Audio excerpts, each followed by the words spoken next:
Nigel Farage Show. Mr. Nigel Farage. Thank you, Donald, and good evening, everybody. I'd wanted that Brexit referendum, and I'd fought for it for about a quarter of a century. And you know what? In the face of the global elites and the big businesses and everybody lining up to say that if we dared vote Brexit, ruin, plague and pestilence would come upon us, we still defied them and we won. And I have been taking the view, I think of all leavers, since the referendum, that we've had a vote, it wasn't the best of three. Hey, can we please accept we've taken this fork in the road, and will you please, our government and parliament, get on and carry out the will of the people? So the last thing I've ever wanted is another referendum on this issue. But I began to realise since Monday, when I went to meet Mr. Barnier, that it's just not as simple as that.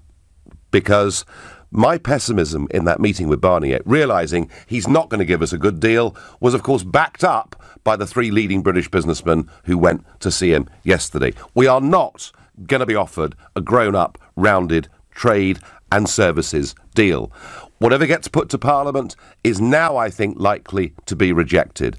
Even if there was a majority in Parliament that would have voted for Brexit before the general election in June, now there are actually more Tory rebels who would vote against their government on this than there are Labour MPs who would defy their own side. I fear that Parliament will reject any deal, and I fear that Parliament, both the Commons and the Lords, may well do everything they can to put us through a second referendum. And bear in mind the timeline on this. This deal with Europe has to be finished by October. It could be before the end of this year that Parliament is voting on the final deal. So much as I don't want a second referendum, I have now begun to open my mind to the possibility that this may be forced upon us. I've seen the Labour Party completely change its position.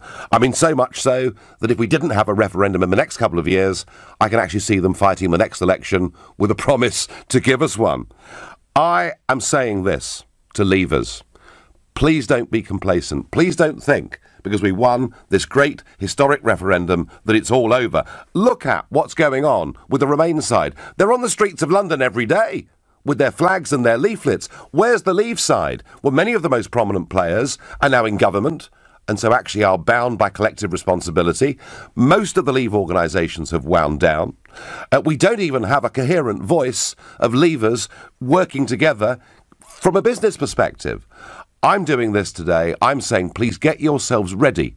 There may well be a second referendum on this. This is meant to be, actually, a wake-up call to leavers. I genuinely believe we must prepare for the possibility of a second referendum, whether we like that prospect or not. So, we've heard today a lot of comment from Tory MPs and others who are horrified by the prospect, because, of course, they fear it would rip their party apart. Similarly with the Labour Party, you know, that may well put the parliamentary Labour Party totally at odds with a third of their voters in the country. I've written about this on the Telegraph website. I haven't reached this conclusion comfortably or easily, but my meeting with Barnier convinced me we are not going to get a good deal, and Parliament isn't going to accept it. And don't forget, they've won that concession, haven't they, to have a meaningful vote on whatever the deal is. Please don't think, if Parliament rejects the deal, that we just crash out on WTO lines. That's the optimistic view put out by leavers. Sorry, folks, our political class won't let us get away with it. So there may well be one last dramatic battle in all of this that will take place. And if it does, I'm confident that actually the Leave side would win by a bigger majority, and we'd be able to send Blair, Clegg and Adonis into outer space. So let's hear what you've got to say. Do you think, like me, that the Leave side should be beginning to plan for a second referendum? And if you do, call me on 0345 6060 973, or perhaps you think, no, it's a waste of time, we've won, it's all going to be fine, then text to 84850. Or perhaps you're a Ramona who actually can't believe that for the first time ever you agree with something that I'm saying, in which case you can tweet using the hashtag Farage and LBC at LBC, and you can watch me on Facebook and, of course, comment there too. Jean is a new caller to the show. She's calling from Canterbury. Good evening, Jean. Good evening, Nigel. Thank you. Yes, I'm a first-time caller, so I want to say hello. I'm also a Brexiteer. I've got several points to make about this. I do not think we should have another referendum. We've already voted once. How many more topics of different discussions are we going to have in this country for it to be a case of, have we now got the right answer and upset people and all this sort of thing? No, I think it should be as it is. What we should have done back a long time ago, 18 months or however long it's been since we first knew, is I think that Theresa May should have set up a panel, literally about 3 or 4 people who are the brains of the country, perhaps even yourself included, because you were a staunch Brexiteer and know about government and what goes in, but say like the CEO of Next or even Lord Sugar, even somebody from Fisheries and all the other different departments, all get their heads together. They're used to negotiating on a day-to-day basis and could go in hard. I think that she should have just set up that panel, let them get on with it, let her do the rest of the country, okay, to sort out things of more consequence, like the NHS and all these other departments that she's got. No, Jean, there is an argument. There is an argument, Jean, that Brexit is taking over the government. They haven't got time to do other stuff, and I understand what you say. That's what I'm saying. She should have done that ages ago. The other thing I wanted to say, I was just trying to get on the other day onto your show to ask you to have taken a question. I don't know whether this has actually been asked of Barnier, was to find out what the terms of exit were for the Canadian government when they went out, whether we could have had something similar.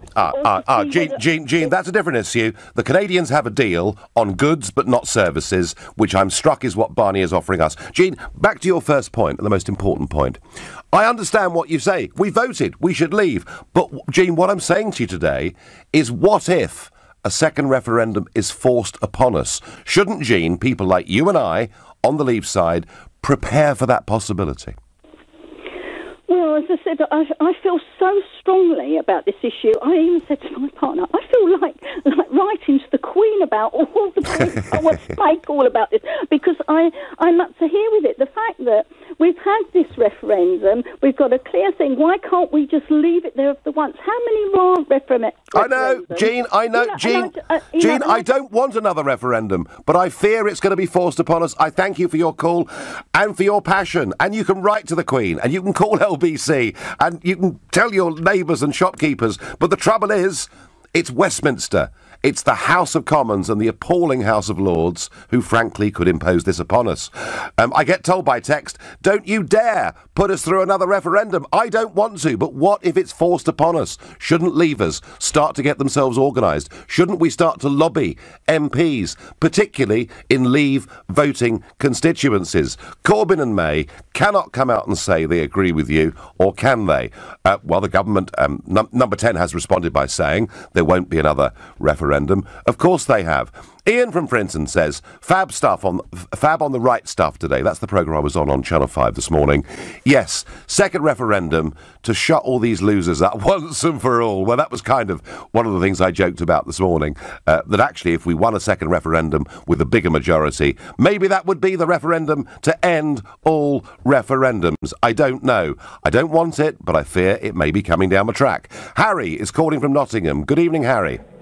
Good evening, Nigel. I heard your remarks today, and I couldn't believe just how naive you were, because we had a referendum 2 years ago that settled the question, Remain and Leave. There have been politicians from the Remain side who want to overturn the result. By your statement, what you did today, you've just given them ammunition, and this isn't the first time you've done it. I remember reading your book that you wrote 3 years ago, and you said in that book that if you lost your seat in South Thanet, you would resign as UKIP leader. That was foolish as well, because that gave the ammunition to the other side to determine to beat you. So we shouldn't be preparing for a second referendum. We shouldn't. Because no, we shouldn't, because the referendum, the government said in the leaflet that was posted through that door, that would be the final decision, and the government would respect that decision. And you trust them, Harry, do you? It would cause, in my opinion, the MPs won't have the bottle to do it because it would cause such a constitutional crisis that if they went against what this referendum was, I would fear what would happen. Secondly, if there was a second referendum, and the only time I'd be prepared to have a second referendum, remaining in the EU shouldn't be on that ballot paper. What should be on the ballot paper is whether we accept the government's deal, or if we don't accept it, we go on to WTO rules. Because the Lib Dems say, well, we chose our destination, we chose the cause of destination to go on, so we should set the terms that we should leave on it. Well, actually, they're kind of going against what they're saying, because remaining in the EU was ruled out in last year's referendum. If you're going to have a referendum, you should decide how you should leave the EU. So, Harry, the problem is, Harry, it won't be us making these decisions. You know, and I tell you what would be naive, Harry, really incredibly stupid and crazily naive, and that would be to allow the Remain organisations between now and the end of the year to build up war chests of millions and millions of pounds, to get their street campaigns going all over the country, to build up their social media profile, to, as they do every week, get their negative business messages going out through the media. What would be naive, Harry, is if we, the Leavers, continue to be fractured, splintered, not campaigning, not putting out messages, not pressurising MPs. That, Harry, in my view, would be naive, because I think the best way to protect our great victory is to be prepared if they come at us again. But by making those remarks, right? You know, we spoke about when Trump retweeted Britain First, and the media did the wrong thing by promoting Britain First. By what you've just done today, you have promoted the idea that there may be a second referendum. Don't give these people airspace. Ignore them. What I've tried to do, Harry, just let them carry on. Harry, what I've tried to do, I promise you, for the last 6 months, I've met several people, a lot of people, who played prominent roles in the Leave campaign. I've urged a number of business leaders, please can you come together as a coherent group and start countering the Goldman Sachs and organised stuff that we see in the press every week. And Harry, I completely and utterly have failed, I would admit to you, to bring anyone together, to give any coherence to any sense of a Leave campaign right now.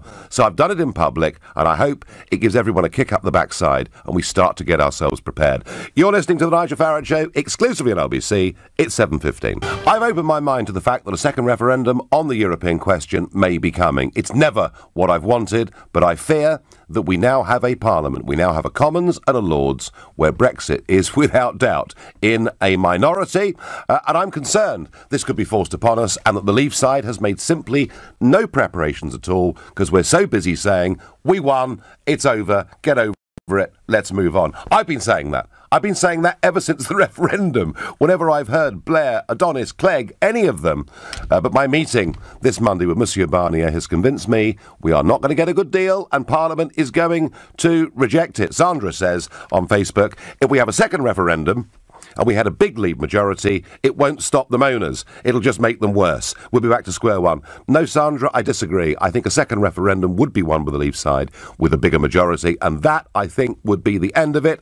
And we could send the Ramonas into outer space. That is my feeling. We'd settle it once and for all, if that's what we have to do. And similarly, Tony says to me on Twitter, what makes you think that if the Leave side win again, anything would change? Again, if you've won twice and you've won with a bigger majority, I do think that would be the end. What about the youth vote? Remain would make sure those youngsters too lazy to vote last time would sway it for them, says Becky. Well, Becky, you're right to say that the youth in this country voted to Remain, which is fascinating, because across the whole of the rest of Europe, it's the youth that want to leave the euro, and in Italy now, amongst the under-40s, pretty much a majority to leave the European Union. So, hey, there'd be lots of battles to fight. I understand that. I'd rather we weren't even having this conversation, but I really do fear what our career professional politicians will do to us.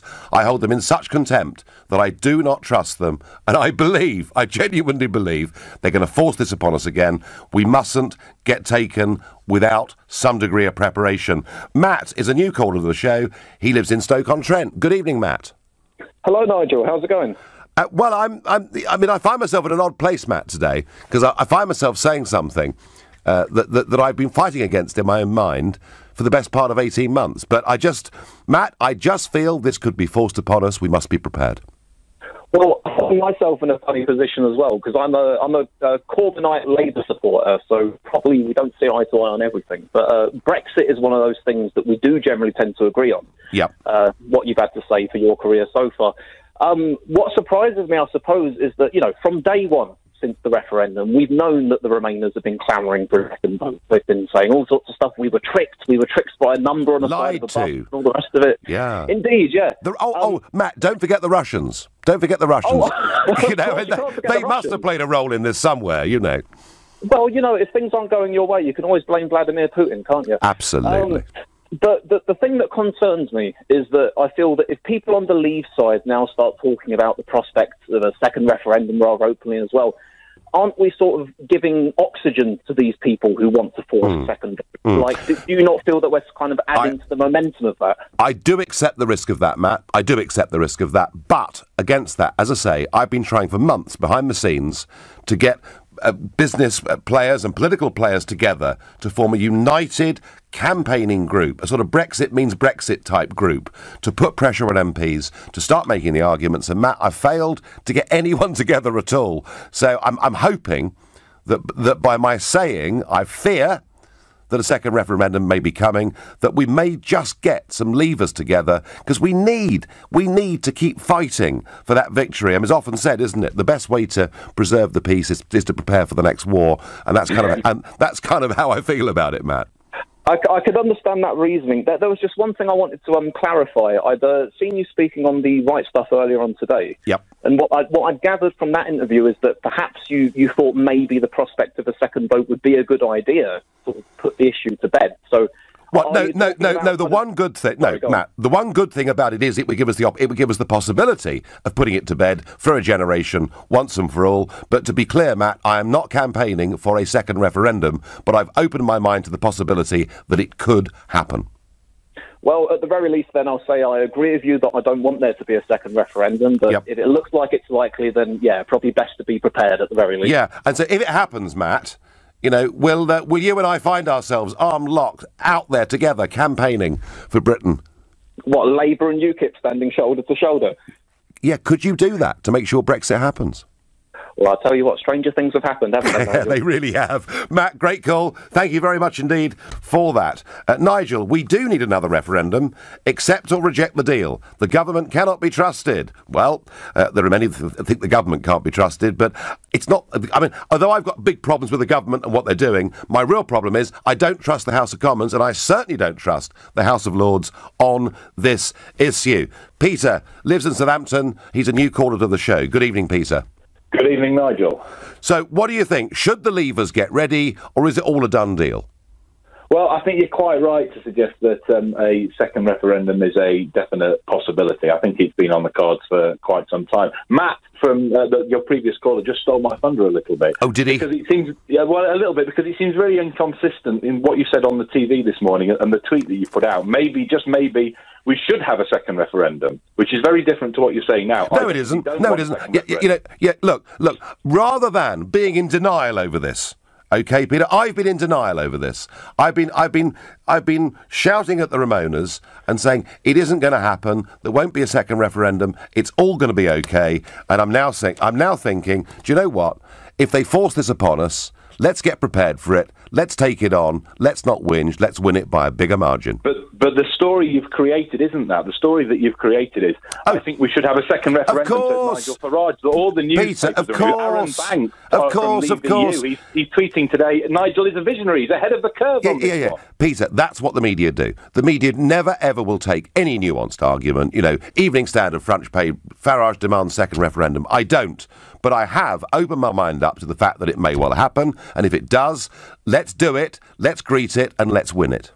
So one journalist today brought up a quote that was attributed to you, and I never knew if it was true or not, but on the night of the referendum, you supposedly famously said that if the vote was 52 to 48, it would be unfinished business. And of course it was. No, I said, Peter, I said there would be some in the Tory party who would go on calling for a second referendum, but in reality, I doubted we'd get one for another quarter of a century. And believe me, had Remain won, we would not be having this debate tonight. It's just because the establishment lost. But the trouble is, Peter, the establishment are in a majority in both Houses of Parliament. I appreciate that, and I think you're quite right to say a second referendum is very likely, which personally I dread the idea of, because the referendum as a whole, I think did such damage to us socially. No one's come back together. Both sides have got completely entrenched on their position. There's very little middle ground. I can't see how a second referendum is going to do anything but reopen all those wounds again, which is why I was staggered from that quote from you this morning. Yeah, well, Peter, as I say, I fear this is going to be put upon us. I hope I'm absolutely wrong. I hope that Brexit goes through and we leave on the 29th of March 2019, no problem, but I really have a great concern that whatever deal is agreed by Barnier will not be seen to be good enough by the UK Parliament, and I think that's exactly what Barnier and the European Union want. And if that sounds a bit conspiratorial, I don't care. That's what I believe after my meeting there on Monday. Peter, I thank you. I'm going to go to Steve in Red Hill, another new caller. Good evening, Steve. Good evening, Nigel. Very nice to speak to you. Thank you, yes, call. I think you've played a very shrewd move today. I think you need to regather the troops, and I think we have to be prepared for a second referendum, even though we don't want one. I was speaking to my sister-in-law today, and there's a lot of people that are still naive to what the EU is all about. And I think we need to gather the troops up together and get out there again and get the leave word out there. Yeah, no, Steve, I think that's right. Do you know what? We have given these Ramonas, these professional career politicians, a free run for the last 18 months.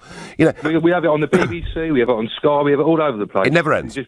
No, it never ends. It never ends, and their friends in business put out negative stories week after week after week. And Steve, don't think this isn't organised and coordinated, because it jolly well is. Don't think... Absolutely. And it's well funded too. And you know, do you remember in the referendum, Steve, you'd go out on a Saturday and there'd be over 1,000 towns across the country where there'd be a stall and there'd be people from Leave.eu and Vote Leave out, giving out leaflets, collecting email addresses. I was an activist for the grassroots in Red Hill. Grassroots out, But all of that stopped. All of that stopped. There's nothing now. And yet, Steve, I can tell you that some of the Remain organisations are out on Saturdays in London and Birmingham and elsewhere. So you're quite right, Steve. I am rallying the troops. That is exactly what I'm doing. I'm saying, leavers, this is a wake-up call. You know, if we do rally the troops, organise, start to pressure MPs, it may well be unnecessary, because Brexit may well go through. Parliament may well not force us to have a second referendum. But what if they do, and they're organised and we're not? That, frankly, would be absolute madness. You're listening to the Nigel Farage Show, exclusively on LBC. It's 7:30. I so distrust and dislike our career politicians in the House of Commons and the House of Lords that I fear they're not going to accept the instruction they got on the 23rd of June 2016. They will reject whatever deal Mr Barnier gives us, and they may well force us to have a second referendum. And so I've gone from a position of being in denial over it and saying there won't be a second referendum because there doesn't need to be, to one that says, you know, if they do this to us, let's embrace it, let's do it, let's go with it, and let's start preparing for it right now. And it's an interesting thought. What would happen? What would happen if Parliament forced the people to vote again? What would that do to people? Would it make them angry? Would it make them pleased?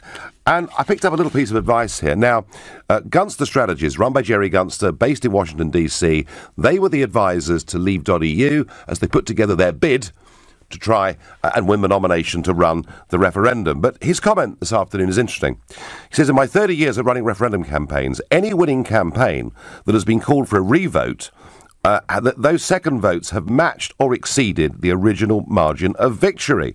I concur with Mr Farage that the percentage that would vote to leave next time would be bigger if this issue was called for a second vote. So, you know, there's somebody who runs referendums in America all the way through saying if you force people to rerun a question, actually, they get pretty blooming angry that their government or parliament didn't listen to them first time round. Peter is calling from Battersea. He's a new caller. Good evening, Peter. Good evening. How are you doing? Yeah, so, Peter, do you think there's a possibility that the House of Commons and Lords could force a second referendum upon us? I would hope so. You would hope so? I really hope so, yeah. I mean, I don't agree with anything that you say, other than facing up to reality. And the reality is that politicians need to keep the peace, frankly. And I've always been very pro staying in the EU. I run a business. I see the impact of the lack of confidence that's happening on the market today. My question was, and I said to your researcher, you said I've failed to get people to buy in, to commit, to support my cause. My question is, why do you think that is? Maybe it's because they don't believe in it as much as you do. No, I think they do believe in it, Peter, incredibly strongly. And you know, you saw those three very senior business figures there at the European Commission yesterday, drawing a conclusion from the meeting with Barnier that actually was even more pessimistic than the one that I drew on Monday. No, I think, I'll tell you what it is. The Leave side, and I was one of them until earlier on this week, the Leave side think we've won this great historic victory, and it's going to happen, and therefore we don't need to do anything about it. And I think that's wrong, because, Peter, I think that the Remainers, Ramonas, call it what you will, are very organised, they're well-funded, they're out there campaigning every single day, and I am urging, and OK, you're not a Leave voter, but I'm urging Leave voters to be prepared, because we may well have a second referendum forced upon us. It's just as simple as that. I think you're absolutely right. I do agree with you. I do agree with you that they do need to be prepared. You're absolutely right. But coming back to your point that you were talking about the statistician that was saying about people redoing referendum, I think the issue that we've got here is that the people that voted, I do think they voted with misinformation. I genuinely believe that. And I know that's easy for me to say that, but I genuinely believe, because everything that's come out afterwards, and I agree with you, Project Fear was bad. That's not a good way to do it. I totally agree with you. Negativity never wins any kind of deal. But I think there's enough come out of it for people who did vote to leave to say, hang on a minute, what happened to all those people? I mean, frankly, the people that were running the campaign, the way they ran away from it afterwards and the way that it disintegrated was frankly pretty disgraceful. Well, it doesn't matter whether you're voting for it or not. Well, Peter, many of the leading voices in the Leave campaign are now in the cabinet. So, you know, that's kind of the way it worked out. So they hardly ran away. Peter, I thank you for your call. And I know that this week, we've had a lot of new listeners to the show, a lot of new people engaging. I can see that from the calls. I just want to say this to you, that, you know, I run this show. I've got my own opinions. You know what, not all, but you know what many of them are, and I believe them and hold them strongly. But the whole point about LBC is it is the one format in British politics where, rather than just journalists talking about politicians or journalists talking about journalists, you, the public, can get engaged. And within reason, provided you're polite, because we are before the watershed, you know, provided you're polite, you can say what you like. So please, if you think you're sitting there at home, you're in the car, wherever, and you think, you know, we've just turned onto this Farage bloke, he's talking complete and utter tosh. Well, it's very easy. You just ring 0345 60 60 973 and you can have your say, I promise you. Let's go to Benjamin, another new caller from Kings Langley. Benjamin, good evening. Good evening. I just wanted to firstly ask you why, after Sheila Fogarty invited you on her show, you declined? I declined about 28 media requests, Benjamin. I didn't do any today. Oh, I mean, she said that she was in the studio with you and you declined. But anyway... No. I declined Sheila Fogarty. I declined Ian Dale. I declined the LBC Daily Podcast and every other single broadcaster. You know, there are times when you've put something out there, let people think about it, let them kick it around, and I had the chance to come back tonight at 7 o'clock to talk about it and to write something for the Telegraph Online, all right? Okay, no, I just, in my head, I thought it was maybe that you needed the time to kind of think of something, you know, to say that was, you know, as disingenuous as most of the things you say are. Oh, Benjamin, oh, come on, grow up. Do you have a sense of... I mean, because, there's a lot of people who want to get on this show, Benjamin. You've got something sensible to say, let's hear it, please. Yeah, absolutely. I mean, you say sensible, but you're still using the word Ramona. But anyway, the point I wanted to make is you claimed today, or when you said on national TV, that you wanted to kill off the Remain parties, kind of Ramonas and all that sort of stuff. I'm a Remainer. I voted Remain in the referendum, and I did exactly what you said. If you voted Remain, the public have spoken, and you suck it up, basically. I did that. I've now accepted the result, and now all of a sudden you've done this U-turn. And if you had listened to Sheila's show earlier, there were a lot of people that were really big fans of yours that were really, really let down by you. Of course, Benjamin. Of course, Benjamin, because they think I've opened a campaign for a second referendum. I haven't. I am preparing. I've opened my mind to the possibility that this could get forced upon us. I've come out of the denial that I think a lot of leavers are in, where they think it's a done deal. I'm fearful, Benjamin. I'm genuinely fearful that the Commons and the Lords will force us to vote again, and I want leavers to be prepared and organised. Well, as you say, if you say so. Well, I do say so, and I just think it would be a huge mistake. The other side are organised, they're funded, they're doing their stuff. Benjamin, I thank you very much indeed for your call. Second referendum would not shut up the Ramoners. Don't give them any more to moan about, says John from Abbeywood. Well, 3 or 4 of you have said, even if the Leave side win by 60%, it won't stop things. Actually, I think that it would. And I do accept the criticism from John that, by talking about this, by saying I accept the fact that it could happen, that it allows people like the Mayor of London to go on and argue for a second referendum. John, I do accept that. I do accept that. But, hey, they were talking about it anyway. Mr Blair, others, Vince Cable we had in this studio, there's been a big campaign for a second referendum, and my fear is that when push comes to shove, when the chips are really down in Parliament, they will have a majority. That is my... Goodness me, I hope I'm wrong. I hope this country does not have to go through a second referendum. It's the last thing I want, but it could happen. Just look at the Labour Party. Look how Corbyn, running on a manifesto, leading the party, saying they would leave the European Union, the single market, and take back border controls. There aren't many Labour MPs saying that these days, are there? Gary on Facebook says, the terrible behaviour of EU dictators during the first round negotiations has certainly swung the Leave vote to a bigger margin, I would think. Gary, I agree with that. I also think that if you, and I get a text here backing it up, can we make sure in the next referendum that Remain means joining Schengen, the Euro, a United States of Europe and the European Army? And Gary, that's the other point, is that since the Brexit vote, Mr Juncker, the European Parliament, everybody has made it clear they are pushing on to the United States of Europe. I think it would be very, very difficult for the Remain side to convince Britain to go back into something that would mean a European army and the Euro. In fact, I'm absolutely certain we simply wouldn't do it. Paul is calling from Attleborough in Norfolk. Good evening, Paul. Yes, good evening, Nigel. Hi. Hello. Should Leavers prepare, or should we just say it's OK, we've won? Well, I don't think there's a need for another referendum. No. Nor do I, but there could be one. Well, I need to ask you why. We've had the referendum. Yep. The result was to leave. Yep. If by any chance the government, the Parliament, either the House of Lords or the Commons, rejects any deal, then the result of the referendum still stands. So we are still leaving the European Union. So don't we just then have to leave on WTO rules? Well, I thought that until last Monday, yeah. That was how I was thinking, Paul. What's changed? I was quite bullish about it, but I'm now beginning to see.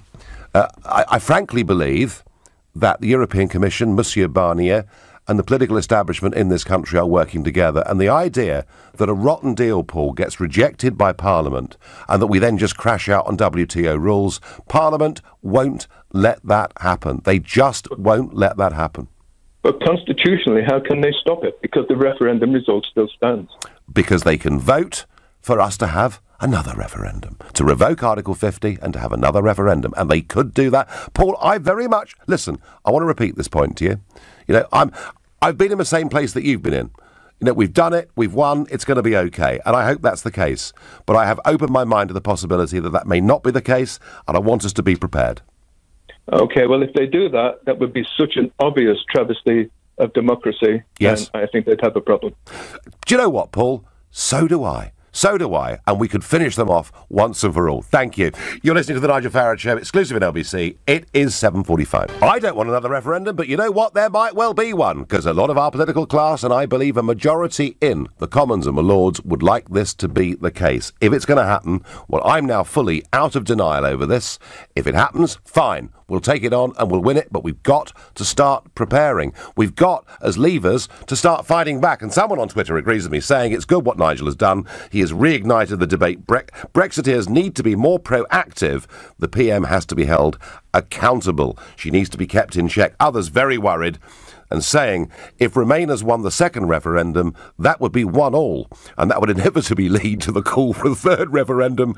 Best to leave things as they are. I agree with you. I agree with all of you who want things left as they are, fearful that you open a can of worms, fearful. I mean, I do actually believe that Leave would win now by a much bigger margin, but fearful if that was not the case, this could engulf us for the next decade. I am not campaigning for a second referendum, but I've opened my mind to the possibility that it might well happen. Helen is a new caller from Watford. Good evening, Helen. Hi, Nigel. You've just spoke about what I'm calling about. Go on. What if we lose the second one? Oh, yeah. That really, you're going down a dangerous path with this second referendum. If Leave loses, yeah, it would be chaos. So I agree with you. I mean, we would have civil riots. I agree with you rallying the troops. Yep. Brexit needs to be fighting. We've gone far too quiet. We sure have. But don't rally the troops in the way of a second vote. Rally the troops in the way that we need to demand that we get a proper Brexit team, demand that we get a leader that the people voted for. We need a leader that we're happy with. Nobody's happy with Theresa May. Nobody. No, I think that's probably quite true, although she's seen by some to sort of keep the peace in the Tory party between their warring wings. Helen, we've not even... I mean, all over the Midlands and the north of England and South Wales, you've got constituencies where people voted solidly to leave, and yet where the MPs are strongly Remain. I think the Leave side should be putting huge pressure on the MPs sitting in those constituencies. There's a whole lot to do. I understand your point that a second... You're correct. Rally the troops. Yes. Please stop talking about a second referendum. Helen, I don't want Helen to refight.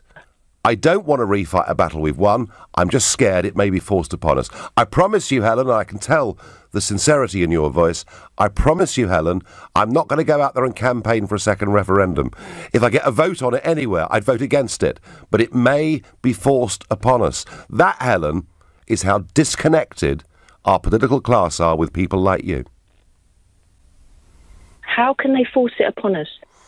They can force it upon us by voting it through the Commons and the Lords. They can force the government into doing it. It may not happen, Helen, but it makes sense. In every walk of life, it makes sense to take out an insurance policy, whether it's fire or theft, for your house, for your car, for whatever it is. It makes sense to have insurance. And our insurance as Leavers would be to start campaigning again, being active, putting massive pressure on the government and on our MPs, saying, give us the Brexit we voted for. And the Brexit that Helen in Watford most certainly voted for.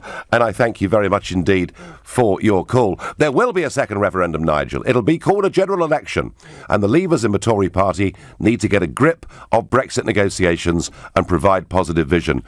If we go through to the next general election, having left the European Union, but still stuck inside a transition period, then I think there's a very strong chance that the Labour Party, certainly the Parliamentary Labour Party, in its current mood, would promise a referendum for us to stay part of the single market and the customs union. I mean, I just don't see this going away. The establishment doesn't actually feel like it's been beaten, and that's my concern. Nick is calling from Cheltenham. Good evening, Nick. Good evening, Nigel. I'm afraid I am a Ramona, so sorry about that. Take up your point about a second referendum. Yeah. I do think if you do decide to, as you say, rally the troops, you need to probably get on with it, because unfortunately, there's no easy way to say it, a lot of them will start passing away. Will they? It generally tends to be an older vote that goes for Brexit. I still can't understand why we had a referendum in the first place, to be honest. Well, that was to do with pressure on David Cameron and his fear that a significant number of his MPs would defect to UKIP. That is what prompted this. That was what triggered it, exactly. Yeah. It's just a shame that we are where we are. I mean, I don't wish to sound disparaging about the Brexit voters, but most of them are politically ignorant. So Nick, you mustn't do that. You mustn't do that. You mustn't sound like, the career politicians that Brexit voters don't wash and they're thick and they're old and they're... I mean, come on. Well, no, I disagree. No, I mean, you played a very good card on immigration. So you twisted the vote on Europe to immigration, and wasn't much twisting needed, Nick, was there really? Yeah. I didn't like that advert you put on about the migration, so I thought that was in very poor taste. But well, do you know what, Nick? The truth often does upset people. Let me ask you, Nick. So, do you want to join the euro? No. I'm asking you. Do you want to join the euro? People called expert. If you ask the average Joe in the street who voted Brexit, you'll get some waffle. They'll say, "Oh, we won our country back." I'm asking you, Nick, from Cheltenham. Nigel, nobody knows what's driving traffic. Nick, do you want to join the euro? Do you want to join the Schengen area? Do you want to join the European army? Do you want to be part of the United States of Europe? Do you know what? I don't know the answers to those questions because I haven't got the expertise in that area. So I allowed the decision to be made by the politicians that I vote for. OK, but if there was another referendum, Nick, it'd be put back to you. I mean, one thing's very interesting. I tell you this, Michel Barnier said to me, we were talking about the Europe they're creating, he said to me on Monday, this is not a federal Europe, it is a unified Europe. I said, Monsieur Barnier, I couldn't agree more. A federal Europe would imply that member states could make their own laws over a whole variety of things. This is a unified Central Europe where the laws are made by people. It's very difficult to get rid of. Nick, I thank you. I'm going to take one more caller because there's loads of you that want to call. Seb is calling from Manchester. Good evening, Seb. I'm putting the proposition that there could be a second referendum forced upon us and that Leavers need to wake up to that. Yeah, I actually agree with you. I've gone on a little journey this morning. I started off seeing your little clip and thinking, what are you going on about? But actually, as I've thought about it throughout the day, I've come around to your way of thinking, and I think that as a Leave voter, the campaign for the second referendum started the day after Brexit, really, or the day after the referendum. It's plain for anyone to see.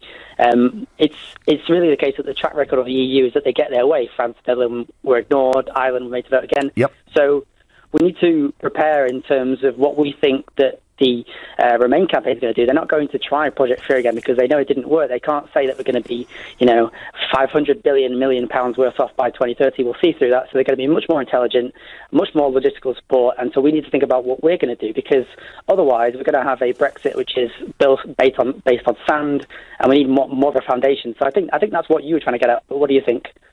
I have to say, Seb, that frankly, those that have campaigned for Leave are now disparate. There is no organised campaign of any kind. There is no collective joint business voice. Many of the leading voices for Leave are now cabinet ministers. UKIP at the moment are, whilst they're there in the opinion polls at 5% or whatever, but they're not posing the kind of threat to Labour or Conservative that they were at one point. They may do again, who's to say?